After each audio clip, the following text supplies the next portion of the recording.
Max Stain Technology. Max Linis, Max Sulit. Kahit na stress, one usawa, all night lang. Kahit na abot langit ang labada, all night lang. Gaan lang may kasama. Tanduay Light. Drink responsibly. Usa ka ba nga mag-uuma sa humay? Gusto ba nimong mutaas pa ang imong abot og mahibala ng benepisyo nga atod sa bagong makinarya ug teknolohiya sa pag-uma? Mao ka na ang atod sa programang Radyo Eskwela Angat Ani sa Tamang Makinarya. Kada Miyerkules ug Sabado, alas 5:30 sa buntag. Tutok na! Kauban ang inyong radyoman, Aida Campos. Dili lang sa inyong paboritong RMN stations nationwide. Kauban ang Philippine Center for Post-Harvest Development and Mechanization, ahensya sa Department of Agriculture. Maghagulos na ang mag-uuma sa saktong makinarya. Basta makinarya ang RCEF, libre! Para sa dugang kasayuran, pag-text lang sa PhilMac text line na 215-818-60 para sa Globe ug TM ug 225-651-860 para sa Smart, TNT ug Sun. Papalitan ako dishwashing liquid. Katong kalamansi ha. 1,000 pesos. What? Kauban ng doctor's fees ug antibiotic. Macy's, kung kalamansi dishwashing liquid ang pangitan nimo, dapat smart ka! Smart dishwashing liquid. Baka namansi o lemon man, parehong may antibac. Adunay double tanggaling formula. Tanggal galing ang sebo o bakterya. Eh dito na ko sa kalamansi may antibac. Smart dishwashing liquid. Tanggaling-galing. Smart dishwashing liquid. Manufactured by AZS Manufacturing Corporation. ISO certified. World-class quality. CS.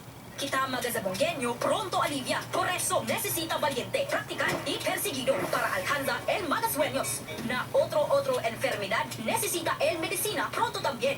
Rexedol Forte, pronto el pana, pwede hindi lang el buka, pati dolor de cabeza, dolor de cuerpo y calentura. Pronto iyo hace el todo, kay tiene yo sueño que aliviao el vida. Rexedol Forte, pronto el pana na 4. Alagang Unilab yan. Paracetamol caffeine is the generic name of Rexidol Forte. If symptoms persist, consult your doctor.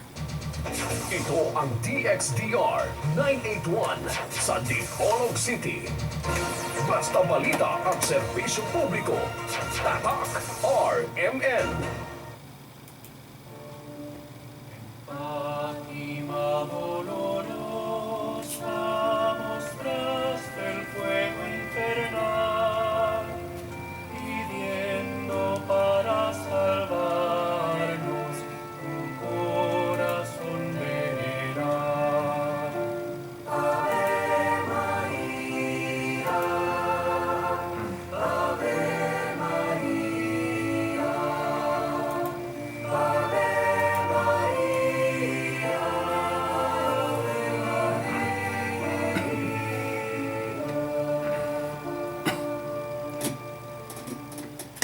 Okay, yan na usab ang tulumanon nga giuluhan ang kahayag sa pagtuong Katoliko upan gihapon ni ining ubos ninyong alagad sa maong tulumanon Silver Dondoyano Senior alias Veritas. Okay, sa gihapon na makauban nato sa technical side, ang atong mga kasamang radyoman, kasamang radyoman Dani Luod, kasamang radyoman Tax Ilumba, o sa gihapon atong pasiunang pagtimbayan sa atong amahan dinhi sa atong istasyon, si Station Manager Edgar Nagumo, uban na gyud sa iyang tibuok gyud staff dinhi sa mao nga istasyon. Okay, sa gihapon na atong pagyukbo, pagtahod sa amahan no sa ato ngayong diocese no, Diocese of Dipolog, Most Reverend Sibero Kaermari nga mao gayoy ga preside no sa misa nga inyong nadungog live po dinhi sa istasyon no, bago lang yun no nga nanukad sa katedral. Okay, Most Reverend Severo Kaermari ang atong obispo, atong pagyupo kaniya uban na sa iyang mga kaubang mga kaparian nga mialayon kaniya sa pagpangamahan dinhi sa atong nga dapit sa mapanangit sa atong Diocesan Spiritual Bible Director Reverend Father Ramil Curung, Reverend Father Ruin Salvo, Reverend Father Leonilo Dagpin Jr. o sa tanan no na dili na lang nato hinganlan ng mga pangalan lagi sa kadaghan nasakop man sa mao nga diocese no sa Dipolog o bisan gawas na no sa atong nga diocese sa atong pagyupo pagtahod kaninyo nga tanan maayong adlaw sa Ginoo o padayon paghapon tano sa mga adlaw sa Kwaresma o atong gipaabot ang Semana Santa. Okay, atong pagyukbo no tanan. Okay. Maayong adlaw sa Ginoo. Okay ninyong tanan nga minaw no sa duha gyud ka istasyon no sa radio AM FM bayan no sa RMN Dipolog o kana kamusab nga na sa live stream nga tanaw karon no sa live stream sa RMN Dipolog akong pagyukbo kaninyo nga tanan. Gusto pa'y nalimtan sa atong introduction no pangayog dispensa no si Veritas. Okay, atong pasalig ninyo no nga atong ipalapdan pag-ayo tong atong gisugdan sa miaging Domingo nga topiko nga atong tukion na usab ang Galacia 1:8 hangtod sa 9 ato na ning gisugdan ang atong estilo karon atong imaraton matag hatag na tog topiko dili nato diretso uno guman ato sang suwayan og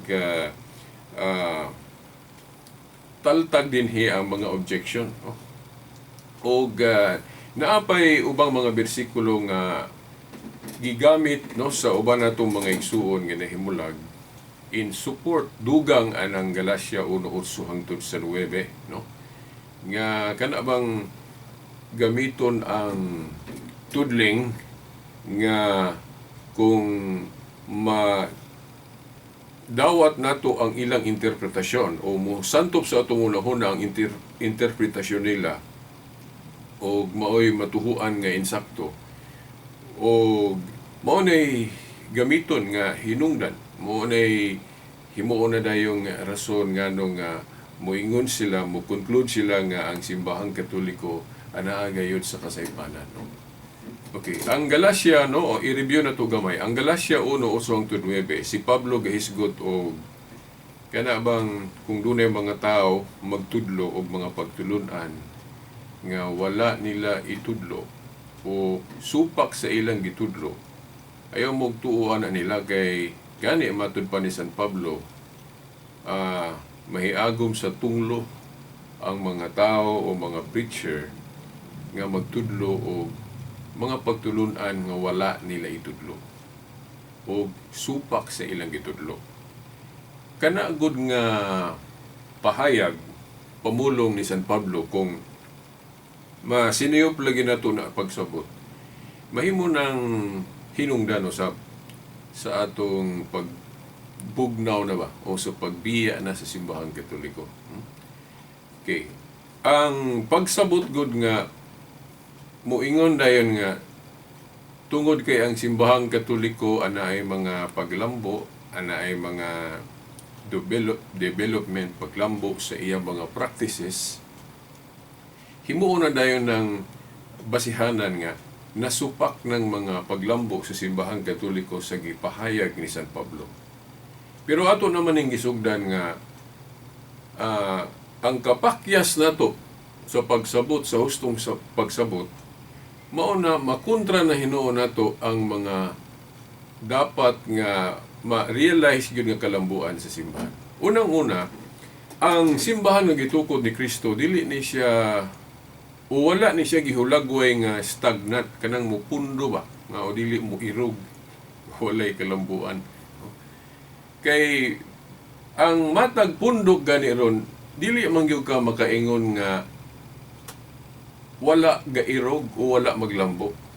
Bisan ang mga simbahan o mga pundok nga nagsaway sa Katoliko sa iyang mga kalambuan, bisan sila mismo ana ay paglambo. Di ba? Kung himuon nato na siyang basihan nga sayop ang Katoliko agi sa iyang mga makita nato ron nga wala pa panahon sa mga apostoles. Sayop na. Kay lagi si San Pablo ga nanudlo nga ug unsa to sa una ilang gitudlo mao ra gyud to. Oh. Ya, kitong musupak na dili gyud tuan. Implying ba gapasabot ba nga asa ato pa kung dili makaplagan diha sa Biblia ang pagtulunan o mga practices o balansayon sa pagtuo. Kung dili makita diha sa Biblia, so bot ipasabot nga nasupak na sa gitudlo ni Pablo sa Galacia 1:8-9. Mao na nga kabantay mo ang ila na yung gamiton sa pag komprontahin nato, maingon din sila nga, asa man na be, kanang magrosaryo, asa man na sa Biblia be nga, si San Pablo o mga apostoles nagtudlo sila nga ipasaulog ng kapistahan alang sa mga santos. Sama ng pagpista ni San Vicente, San Antonio, ug daghanan pa nga mga santos, asa man na gitudlo ni Pablo, gitudlo sa mga apostoles. Kung dili na makaplagan sa Biblia, so klaro nga gisupak sa Katoliko, gisupak sa mga Katoliko ng gitudlo ni San Pablo. Mga debosyon o kanang rosaryo, kanang debosyon sa Divine Mercy. Pagkadaghang mga practices, balansayon sa atong pagtuo karon nga atong gituhuan nga tugod na kay galambo ang simbahan o iglesia nga gitukod ni Kristo. Pero gumikan lang anang sa ato nang giingon ninyo nga false interpretation, sayop nga pagsabot na himo gikontra na Hinoo nato ang tinuod nga simbahan nga naglambo. Ang bersikulo sa Biblia ngano nga mobarog kita nga kanang mga paglambo sa simbahan wala na makontra sa gipamulong ni Pablo sa Galacia 1:8-9, no? Sa husto nga pagsabot. Para sa gunas larawan, pagbasa nga dunay larawan nga gidili, ingno na dayon nato nga tanang larawan gidili, no. Atong sabton unsa tong gidili, katuro man daing larawan nga mga Diyos mo gidili, wa man gi-appeal ng mga sacred images nga gigamit lang simbolo o mga representation, wa man nay appeal. Gani ang Dios nagpahimog larawan. Ingon na ba? Naarag yun isa kinibang pagsabot. Kung ang atong pagsabot masipyat o masayop na diha na gyud makontrahan na gyud noon nato ang tinuod. Di ba? Unsa nga parte sa Biblia nga giklaro nato nga wala gyud masayop ang simbahan kung naglambo siya kadugang ang iyang mga kanang gitawag nitong ceremonial observance, no? Kay sa ato na laging gihisgutan diri ang tinuod nga simbahan na ay gahom, na ay authority maghimo og mga bag-ong kanang gitawag nato ceremonial practices.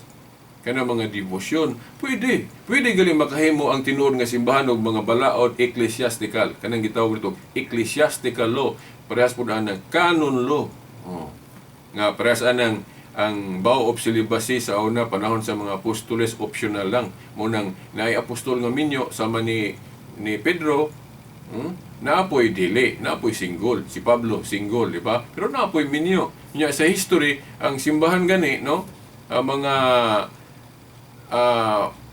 27 o 27 to 28 popes, no, di lang ko ka exact yun, no, kay mo review pa po ko sa pagpamasa sa history, no, of the church, no.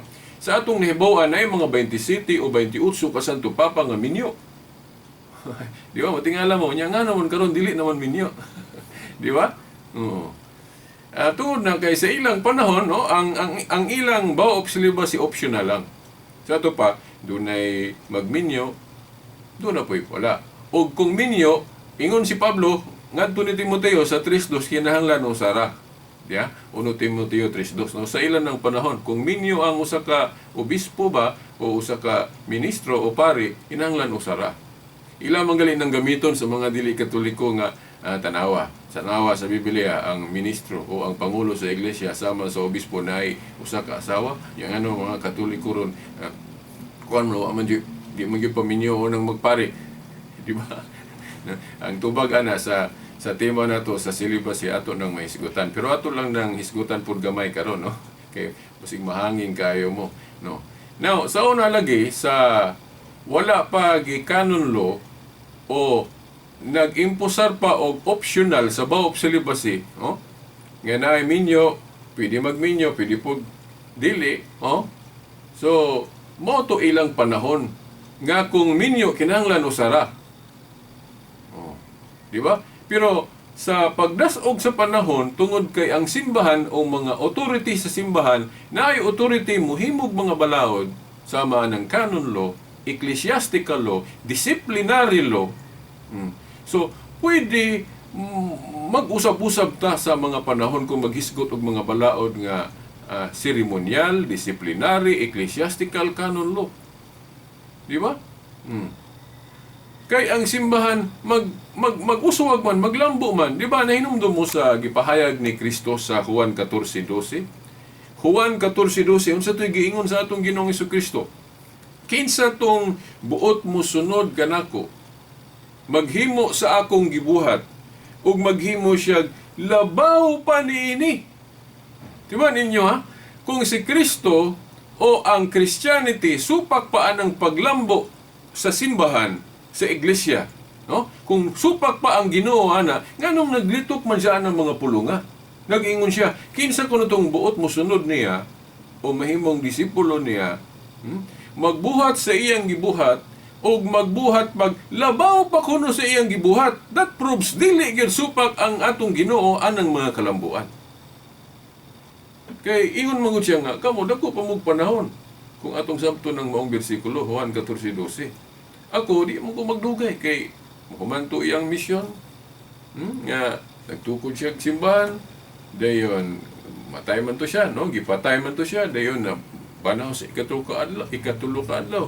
Dayon pila ra po to ka adlaw dayon naapa siya diri den mikayab siya. Misakra siya sa langit. So iyang gibilin nga to ni Pedro ang kanabang pagka universal pastor. No, ato naman ang nahisgutan. Yeah, wag siya moingon nga ayaw ninyo dugangi o ayaw ninyo palaboy. No. Mas dako pa man kuno panahon ang mga nabilin diri, no? Ang iyang simbahan dako pa magpanahon diri siyota. So, dako pagpanahon nga molambo siya. No? Juan 14:12. Kinsa kuno tong mosunod niya mobuhat sa iyang gibuhat ug maghimog labaw pa kuno. Na? Labaw pa. Unya sa Daniel 12:4 pod, gitagna ni Daniel nga moabot ang panahon nga muuswag o mulambo ang kahibalo. Knowledge shall increase. No? Unya ang kahibalo either pang spiritual man o pang kalibutan. Mulambo, mo bitaw og pangkalibutan pras anang atong technology galambo o katumanan na anang Daniel 12:4. Nga mulambo ang kahibalo. Nga sa una, wa pa internet. O wala pa computer. O karon naa na. O, nganong naaman na, kay galambo ang kahibalo. Daghang mga invento na nga namugna sa tao. Tagnaan as Biblia nga matuba na, galambo ang technology. Ang pagtuo po, mulambo. Mo irog. Pero sa anang panahon sa mga apostoles, wala pa ka nila matuki diha o unsa ang pagkatao ni Santa Maria inahan sa atong Ginoo. So mao na nga wala pa pud sila kalitok nga si Santa Maria kanang Immaculada Concepcion. Oh. Wala pa man nila matuki na mo nang wala pa pud na nila mapadayag sa ilang panahon.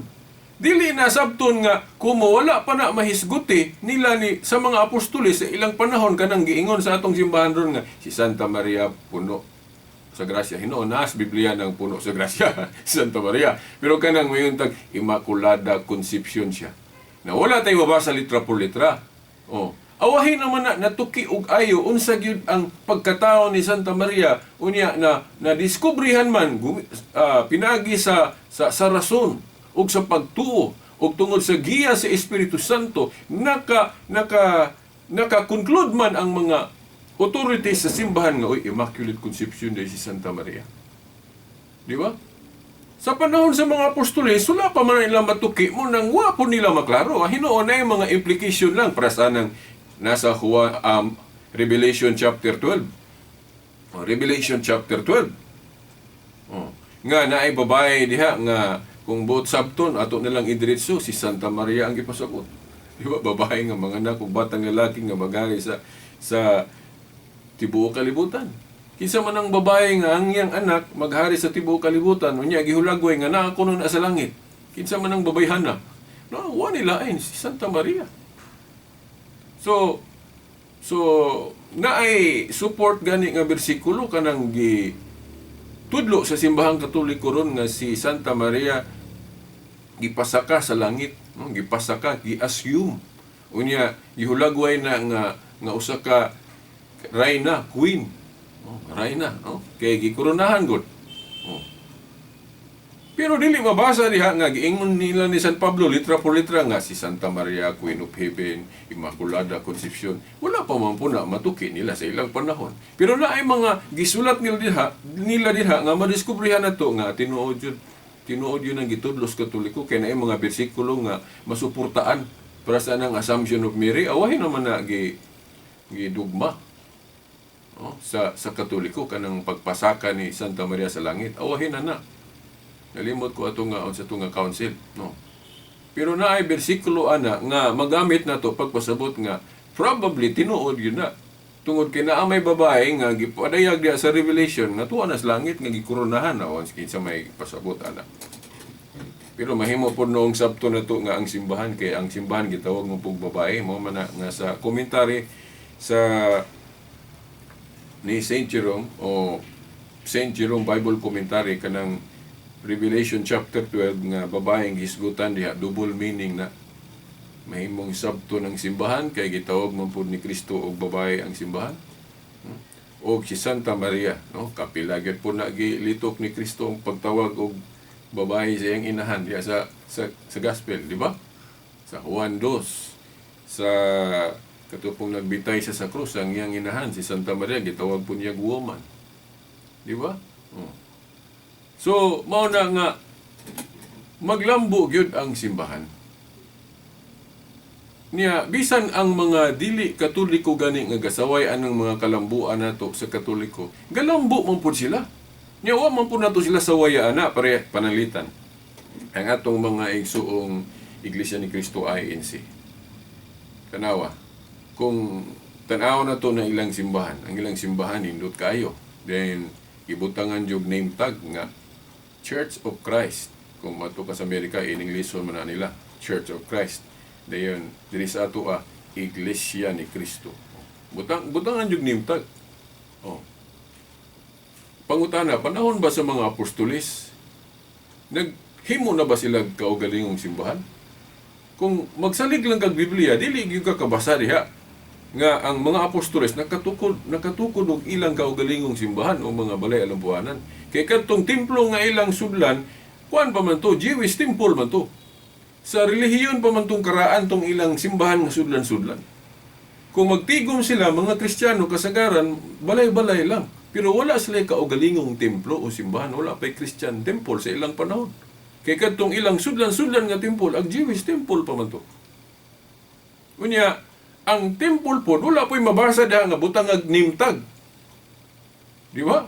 Di ba? Di magali mabasa sa Biblia nga na ay Jewish temple ito nga ibutangan og nimtag nga tinuhuan sa mga Hudiyo o Jewish temple. Di ba? Ang Church of Christ o Iglesia ni Cristo ron nga kanang natukod sa 1914, ang ilang mga simbahan ron butangan yung nimtag Church of Christ, Iglesia ni Cristo. Pero panahon sa mga apostolis, wala pa. Wala igitay mabasa nga na ay simbahan nga gitukod ang mga apostolis, wala pa lagi sila katukod sa ilang panahon. Unya, kanang butangan og nimtag Church of Christ to Iglesia ni Cristo, wala pa na. Unya, sa wayon ba po nato sila kay naghimo sila simbahan doon nga butangan yung nimtag das tubangan. Wa man tamo sa way ana. Kay basta development gani paglambo dili man supak ang Ginoo na. Nag-ingon na gud siya. Kinsa tong buot mosunod niya mubuhat sa iyang gibuhat o magbuhat siya labaw pa niini. Ito pa mo uswag. Di ba? Panahon sa mga apostoles, magsangyaw sila. Wala pa yung mga loudspeaker. Dili pa ipahagig telebisyon. Kaya wala pa lagi na sa ilang panahon. Na isipon ba lang nato nga nangasayop na taan aron kay wala pa na gibuhat sa mga apostoles sa ilang panahon? Mao ba nay interpretation sa Galacia 1:8-9 nga kanang mga practices, mga gibansay na to nga wala pa panahon sa mga apostoles na supak ba na sa gitudlo diha ni Pablo nga kinsa tong magtudlo o mga pagtulunan nga wala na mo itudlo ipatunglo bisan pagganay kunog anghel. Na ako naman yung gisugdan sa miaging Domingo nga, ang buot ipasabot ko ni Pablo ana, wala siya magpasabot diha nga, supak siya og mga paglambo sa iglesia. Supak siya og mga development sa mga debosyon. Wala mo pud giingon ni Pablo diha nga, moabot ang panahon kung naanay magtudlo pag rosaryo ay magtuo ana. O siya maingon ana. Di ba? Ug moabot ang panahon nga magdugang o magmugda og daghan pag mga pista ayaw magtuo ana. Wa pud maingon si Pablo ana. Ang iya ra gyung hingusog diha nga pagtulunan kana bang kung kinsa ang anaa sa authority to teach, kung kinsa ang otorisado manudlo kinahanglan mo respeto mo tahod ta ug mutuo gyud ta, dili ta magsupak-supak. Mao na iyang ipasabot diha. Pananglit, ako karon o ikaw karon, naa ka panahon ni San Pablo. Sila man ang naa sa authority sa pagpanudlo, di kita mo supak nila. Kaya sila may authorized teachers. Dili ta mo supak sa ilang gitudlo. So ito pa, mo pailalom ra gyud ta kay sila man ang naa sa authority. Pero wala na magpasabot nga nasulti nila tanan. Ang angay nilang isulti o natudlo nila tanan sa ilang panahon ang angay nila itudlo. Paras anang pagtuo o pagtulon ano o nituo man gyud ta protestante o dili katoliko. Pila man kabasahon ang New Testament. Moingon ta 27. O tinuod na, mga protestante nituo, mga born again ito, sa Badista nituo nga 27 books ra ang New Testament. Kinsa may giingon ana, konsilyo nga katoliko. Mangutana ta, gitudlo ba na sa mga apostoles sa ilang panahon? Wala pa. Kinsa mga apostolisa nag-ingon nga 27 books lang ang New Testament. Tingali mo yung humandaan na naihap na nga. No, dili ka makasultian na. Kaya actually, kung mubasa kag history, daghang kay sinulat ang mga Kristiyanos, di lang kay 27. Nakabaton tag, moingon tag, 27 books lang ang New Testament, diha na sa mga council nga katoliko. Nga nituo pod mog apil. Nga wala pa man na giingon sa mga apostol sa ilang panahon. Parehas ana, sabton ba na nga, sayop ng deklarasyon nga 27 books lang ang New Testament, kaya wala pa na gitudlo sa mga apostol silang panahon, nga 27 ra ang ilang officialist. Wala. So, mauna nga, kanang Galacia 1:8-9, ang ipasabot lagi ni Pablo diha, nga dili ta musupak sa mga magtutudlo nga otorisado. Wala siya magpasabot diha nga tanan unsay mga kamatuoran nasulti ug mabasa sa Biblia no pagkadaghang dili mabasa sa Biblia nga tinuod. Di ba? Kana lang 27 books lang ang New Testament, wa man nasulod sa Biblia. Dark Ages, Inquisition, unsa pa to? Kanang nahitabo sa history sa simbahan nga wa na masuwat sa Biblia, puros na tinuod. Di ba? Mga igsoon, wa naman punta igong panahon, wa pagyapon kumahuman ani ato ning ipadayon sa sunod, no? Unsa gyud ang tinuod nga interpretation anang Galacia 1:8-9. Supak ba na? Nagsupak bas Pablo diha og mga kalambuan? No, wala siya mag-ingon diha, no? Ang authority lang kinahanglan atong tuhuan kung kinsa ang naa sa authority. Wa naman tayo kung panahon hangtod sa sunod Domingo pohon sa mga oras ug istasyon. Sa ngalan sa Amahan, sa Anak, sa Espiritu Santo. Amen.